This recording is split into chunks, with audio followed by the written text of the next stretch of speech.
You are about to see the second of 3 films which have been made to help us size up our enemy, Japan.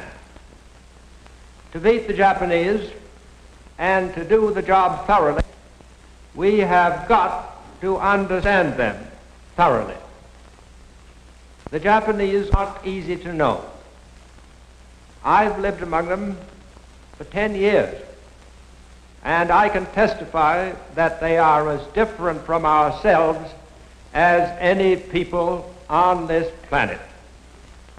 The real difference is in their minds. You cannot measure Japanese sense of logic by any Western yardstick. Their weapons are modern, their thinking 2,000 years out of date.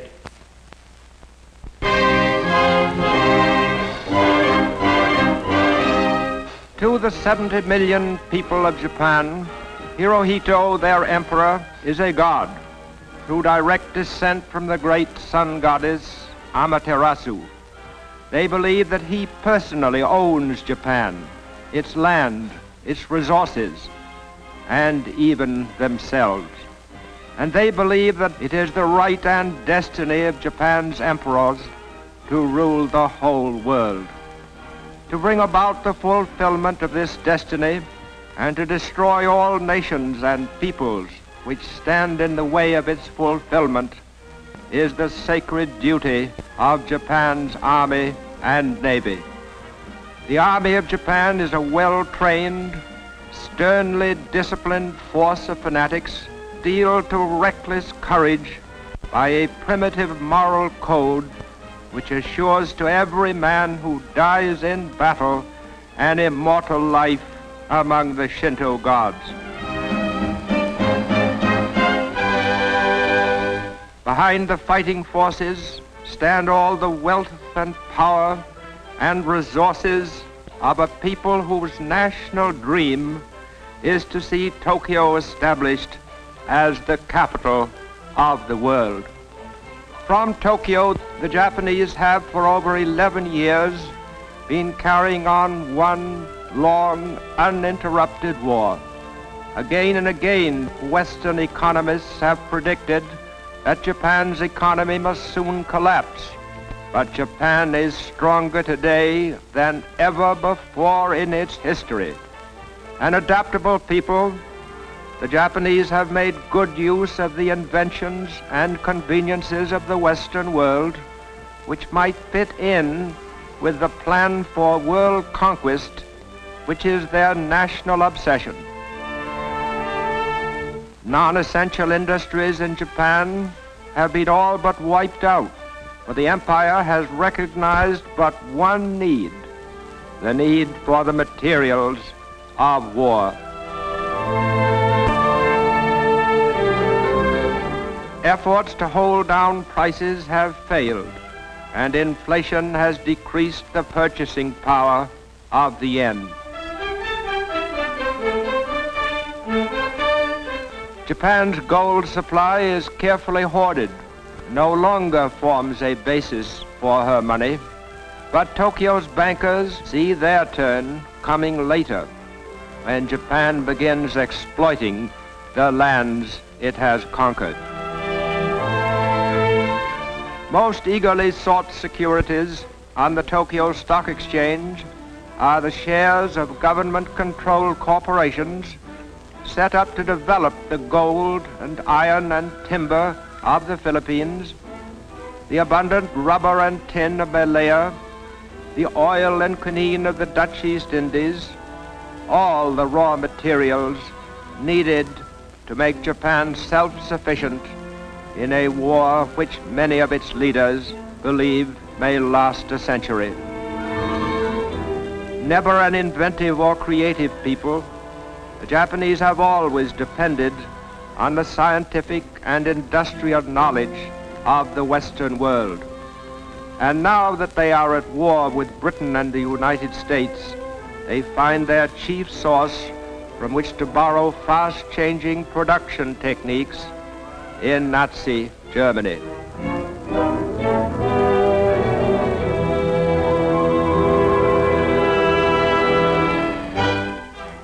In the theaters of Japan, Nazi methods of propaganda are also copied to good effect.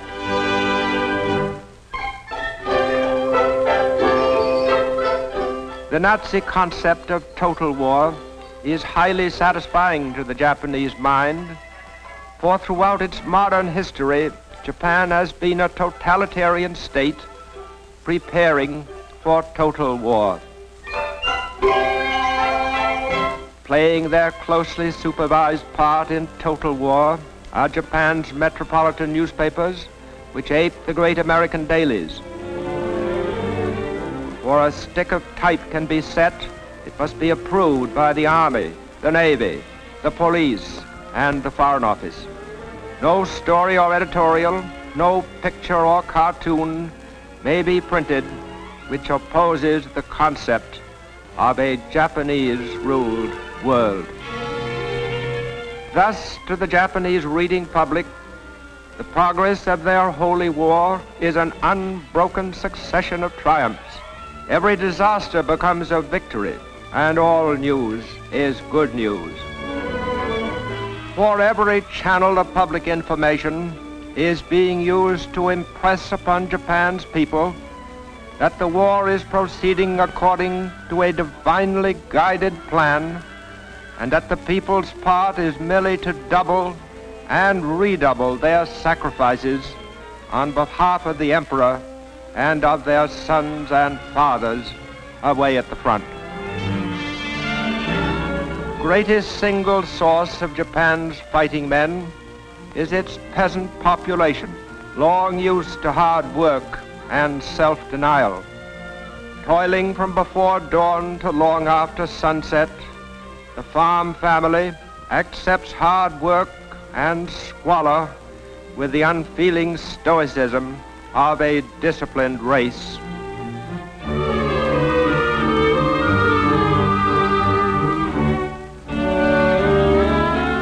Homes are crudely built with a framework of wooden beams and walls of mud and chopped straw.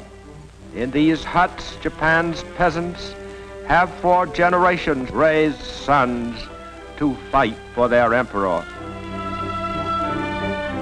There are few luxury crops in Japan today. Practically everything has been replaced by crops which give the greatest nourishment. All grain and rice belong to the state. The whole crop is bought by the government at a price just high enough to keep the peasant alive and working.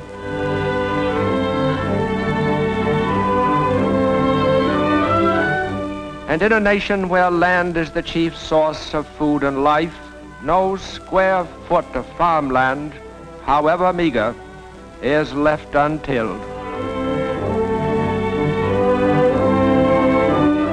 To protect its supply of hardwood, Japan has for years practiced reforestation on a national scale. And today its lumber, like everything else it produces, is going into the war effort in one way or another. To make sure that on the farm not an hour is spent in idleness, no material is wasted. Every rural community produces useful handicrafts.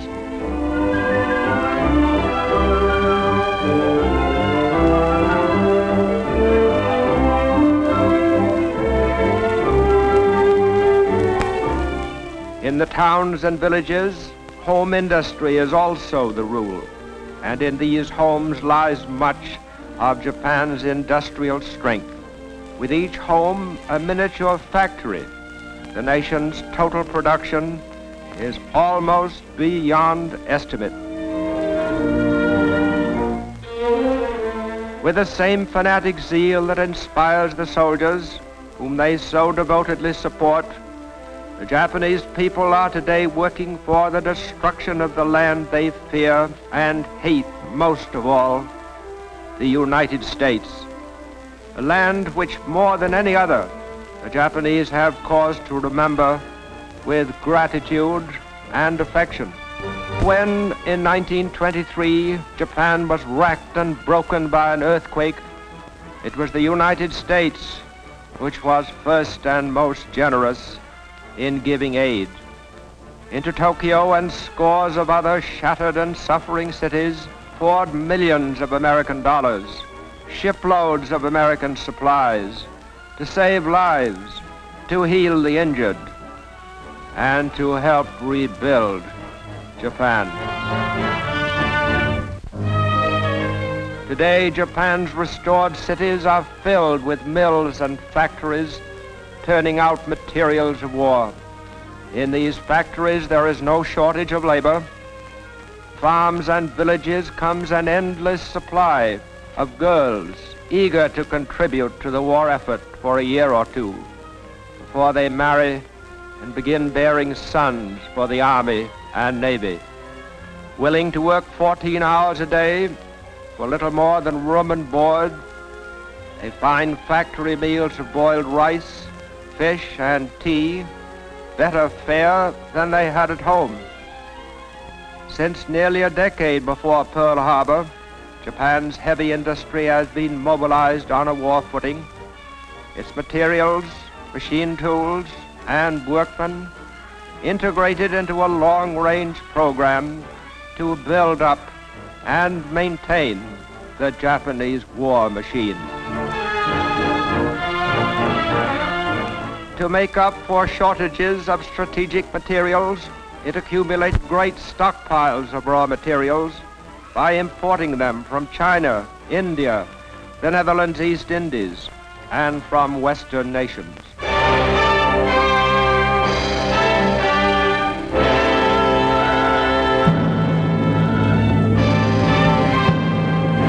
Japan's state religion is Shintoism, which teaches that Japan is a heavenly land, protected by their gods, who have even taken the form of a divine wind, which scattered and confounded enemy fleets.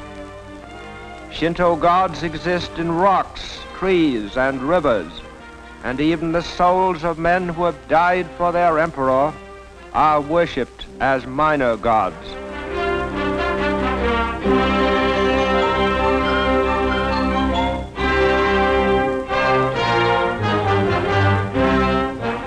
And in the immemorial fashion of these ancestors, they fortify with pageantry and savage symbolism the belief that innumerable and deities in them to be the conquerors of the world.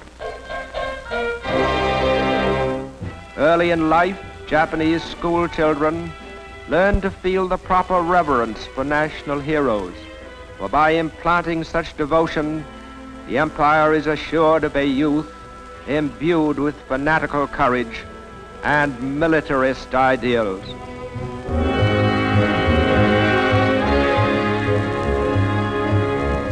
From infancy, Japanese children find their days strictly scheduled to the discipline of total war.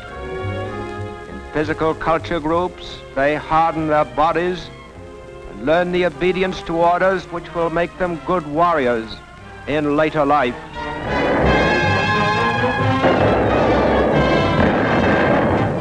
By wreaking pitiless destruction upon unarmed cities and their helpless people, and by slaughtering all those who stand in Japan's way, the young Japanese will win honor and grace in the sight of his gods.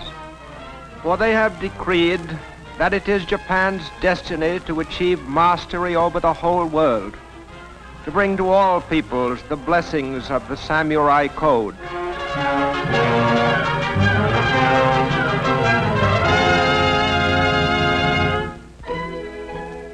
In learning to read and write the complex Japanese language of more than 4,000 characters, there is stern discipline for the mind.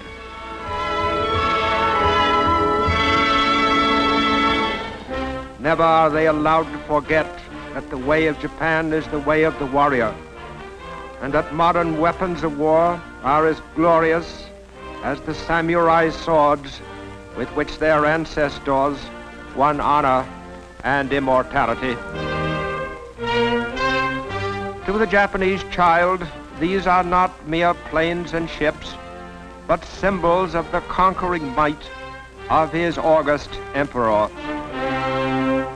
As he grows older, the future Japanese soldier devotes a large part of his time to the study of warfare. He learns to submerge his individuality in mass drills and maneuvers, which teach him the fundamentals of the life he will soon lead.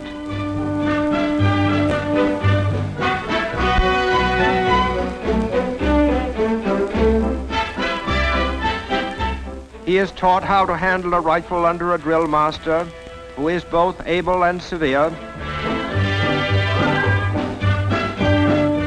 He is trained so that handling a gun becomes second nature to him in preparation for the time when he will be a full-fledged soldier ready to die for his emperor.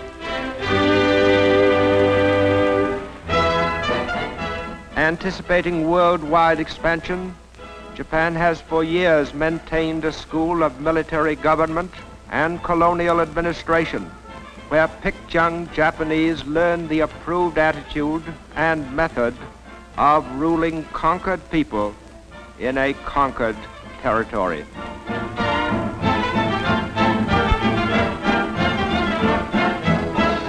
The emperor's future Gauleiters lead a Spartan existence, become used to the simple rations which be their lot until the day of final victory.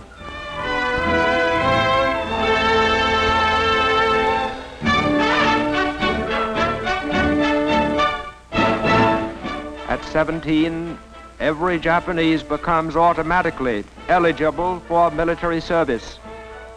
And on his induction into the army, his years of military training and ingrained discipline begin to serve the nation. Averaging only 5 feet 3 in height and 117 pounds in weight, the Japanese soldier is expected to compensate for his small size by his fanaticism in battle. Under the eyes of an elite corps of officers, the new soldier spends nearly 2 years learning how to take care of himself.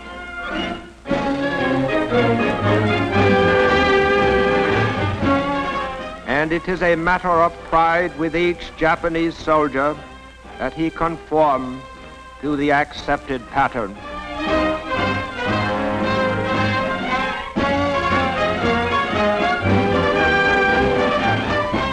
He is taught that the greater the odds are against him, the more glorious will be his death. Building on this foundation of the will to conquer, the Japanese have made good use of the offensive spirit which inspires their people.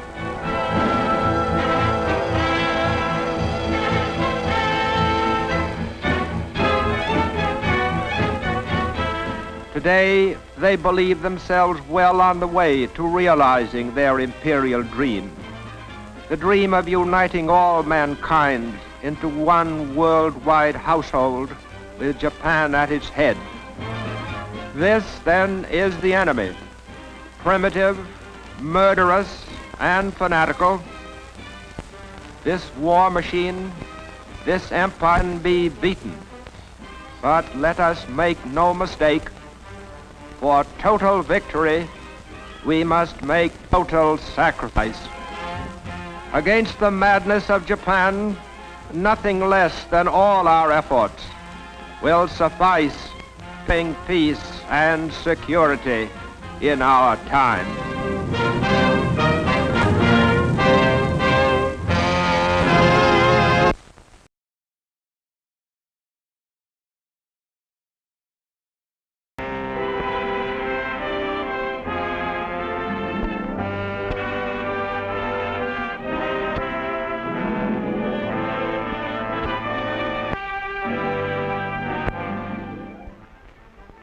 Thousands of miles on the other side of the world live these Chinese boys.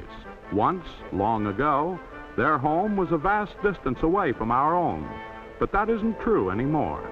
Now boys, their fathers, mothers, sisters, cousins, are paving the way for a great air highway between their home in China and a land barrier so that they could live in isolation.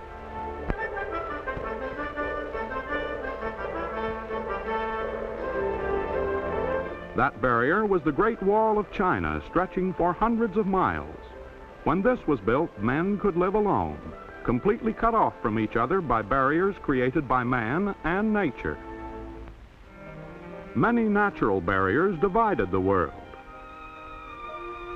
Broad oceans, high mountains, endless deserts, forests and rivers, dense jungles where trees and underbrush halted the traveler. Man's first means of transportation was provided by his own 2 feet. Everyone walked except children. They rode. Then man got the idea of riding. He discovered that the wild horses roaming the plains could be tamed. Using camels, he could cross desert barriers to treasures beyond. Donkeys could be used to carry his burdens.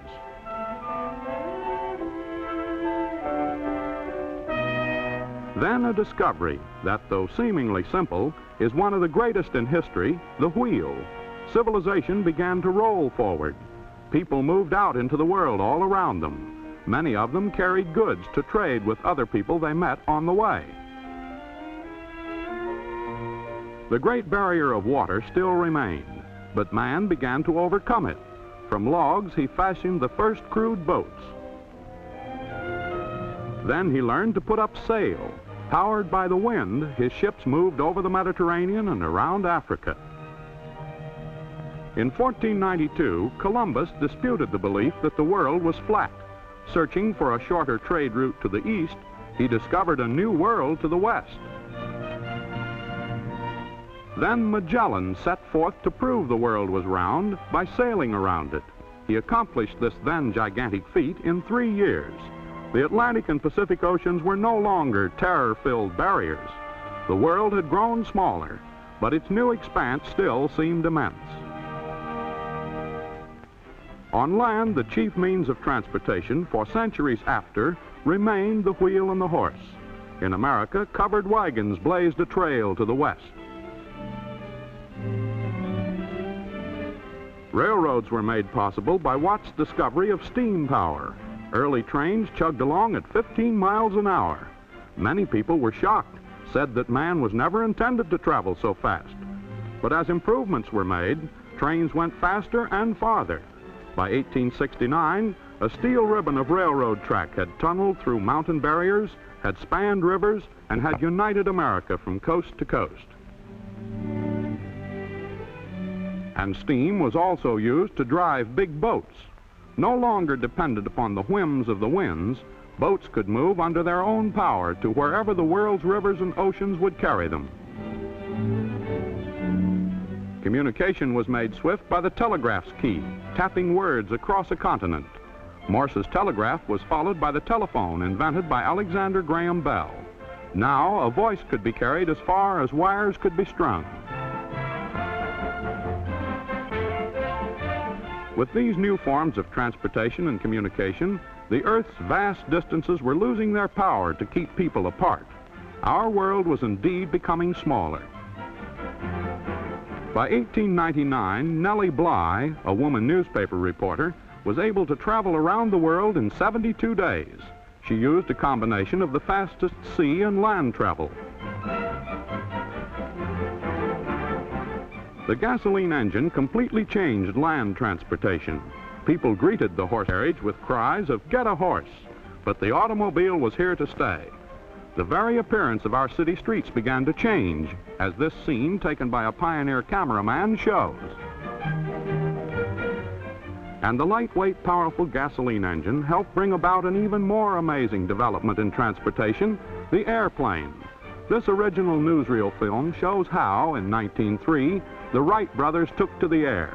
The world soon followed. Communications took giant strides.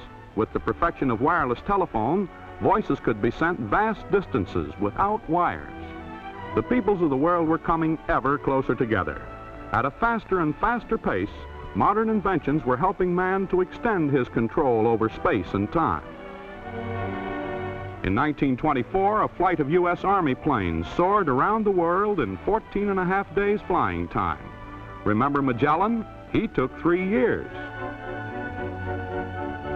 Today, with the achievements of modern science, television opens a new window to us all, reaching every ear and eye with the speed of light, bringing all parts of the earth as close as our living room.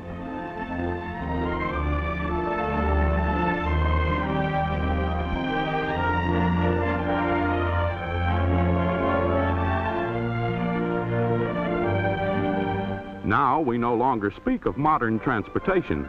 We speak of the air age, an age which is seeing the development of small, light, inexpensive airplanes to share the skies with airliners and transports. Thanks to our planes, a few cents postage will fly a letter from France to New Orleans.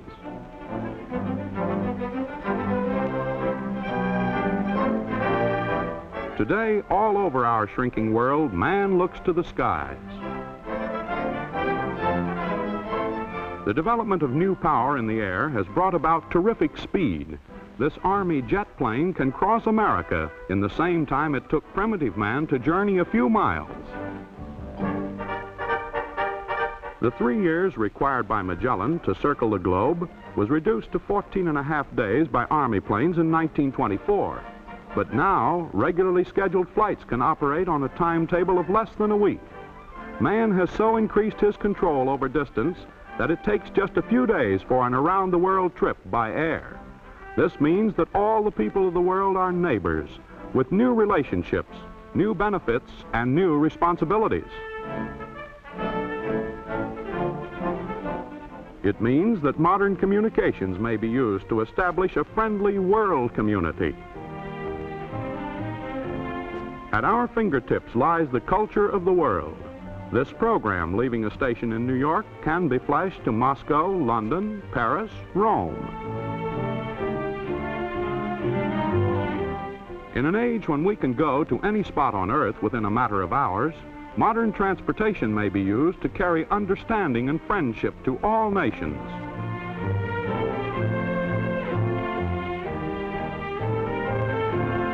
Behind the wheel of an automobile, we can swiftly reach any part of the nation. We have broadened our horizons, and the end is not yet in sight. New designs like these cars of the future are waiting to bring distant places more easily within our reach.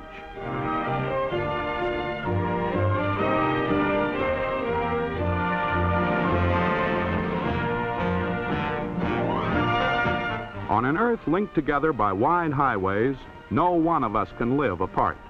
Through the sciences of transportation and communication, we are able to exchange not only our ideas and achievements, but the material treasures of the world as well.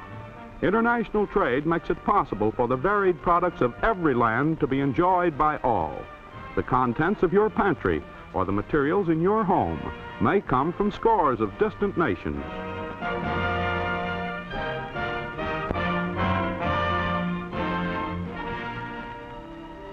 It is within the power of all of us to bring about a better way of life for people of all races and nationalities. Our goal must be mutual trust, mutual understanding, mutual respect, so that our most distant friends will know how to live with us and we with them in one family of nations on this shrinking world.